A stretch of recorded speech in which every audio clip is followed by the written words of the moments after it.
أما بعد فأعوذ بالله من الشرور أنفسنا ومن سيئات أعمالنا ومن يضلل الله فلا مضل له ومن يضلله فلا هادي له إن الله وملائكته يصلون على النبي يا أيها الذين آمنوا صلوا عليه وسلموا تسليما اللهم صل على محمد وعلى آل محمد كما صليت على إبراهيم وعلى آل إبراهيم في العالمين إنك حميد مجيد اللهم بارك على محمد وعلى آل محمد كما باركت على إبراهيم وعلى آل إبراهيم في العالمين إنك حميد مجيد۔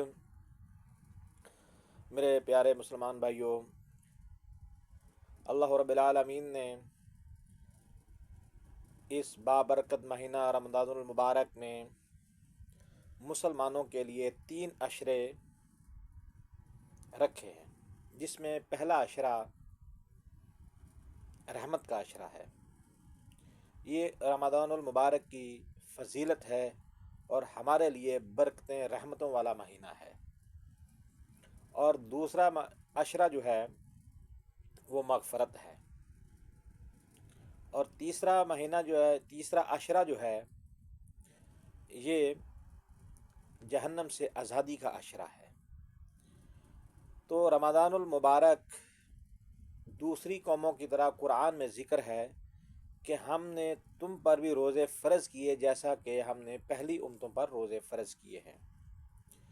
تو لہٰذا نبی محمد رسول اللہ صلی اللہ علیہ وسلم کی امت پر بھی رمضان المبارک کے روزے فرض ہیں۔ اس ایک رمضان المبارک کا ایک دن کا روزہ چھوڑنا جان بوجھ کر اگر تم پوری زندگی بھی روزے رکھتے رہو گے تو اس کے برابر ثواب نہیں ہو سکتا۔ اور نبی کریم محمد رسول اللہ صلی اللہ علیہ وسلم نے اس جگہ پہ آمین بھی کہا۔ ایک دفعہ نبی کریم محمد رسول اللہ صلی اللہ علیہ وآلہ وسلم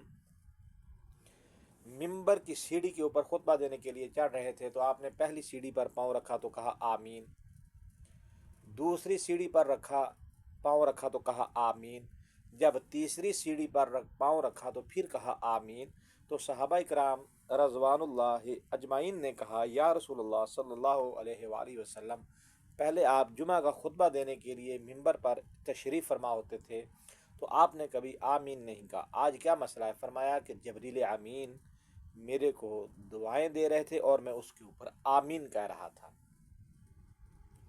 تو کہا کہ میں تم سے یہ بات کرتا ہوں کہ جبریل نے کہا کہ یا رسول اللہ صلی اللہ علیہ وآلہ وسلم، وہ بندہ تباہ و برباد ہو جائے جس نے اپنے ماں باپ کو بڑھاپے میں پایا اور ان کی خدمت کر کے جنت نہ حاصل کر سکا۔ تو میں نے کہا آمین۔ جب دوسری سیڑھی پر پاؤں رکھا تو جبریل امین نے کہا یا رسول اللہ صلی اللہ علیہ وآلہ وسلم، وہ بندہ بھی تباہ و برباد ہو جائے کہ جس نے آپ کا نام سنا اور آپ پر درود و سلام نہ بھیجا۔ تو میں نے کہا آمین۔ تو اس میں 2 چیزیں ابھی جو آپ کو میں بیان فرمائی ہیں کہی ہیں، تو اس میں ہے کہ اگر ماں باپ کی نافرمانی کرنے پر بھی آپ کو جہنم مل سکتی ہے، تو محمد رسول اللہ صلی اللہ علیہ وسلم کا نام مبارک آنے پر اگر تم صلی اللہ علیہ وآلہ وسلم نہیں کہتے تو سمجھو تمہارے دنیا اور آخرت دونوں تباہ ہو گیا۔ تو جب دنیا اور آخرت تمہارا تباہ ہو گیا تو تم جہنم چلے گئے۔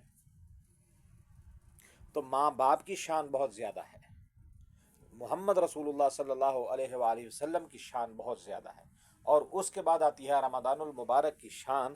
تو فرمایا کہ وہ بندہ بھی تباہ و برباد ہو جائے کہ جس نے رمضان المبارک کے مہینہ پایا اور روزے نہ رکھے اور اپنی مغفرت نہ کرا سکا، تو وہ بندہ بھی تباہ و برباد ہو جائے۔ تو میں نے کہا آمین۔ اس لیے میرے بھائیوں، میں آپ سے کہتا ہوں مسلمان بھائیوں کہ اللہ رب العالمین کے بتائے ہوئے اصولوں پر چلنے کے لیے ہمیں بہت چیزوں کی ضرورت ہے، لیکن پھر بھی اس میں سب سے زیادہ چیز ضرورت جو ہے وہ ایمان ہے ہمارا، کہ ہم محمد رسول اللہ صلی اللہ علیہ وسلم پر ایمان رکھتے ہیں اور آپ پر درود و سلام بھیجتے ہیں، آپ کی آل پر درود و سلام بھیجتے ہیں، اور اپنے ماں باپ کی خدمت کر کے بڑھاپے میں ان کو اف تک نہ کہو، رب ارحمہما کما ربیانی صغیرا۔ قرآن کا لفظ ہے. اور اسی طرح رمضان المبارک کا ہے. رمضان المبارک کی شان فضیلتیں بہت زیادہ ہے اور اس میں بہت بڑے بڑے کام ہوئے ہیں، وہ بھی انشاءاللہ ہم آپ کو بتائیں گے. وما علینا الا البلاء المبین.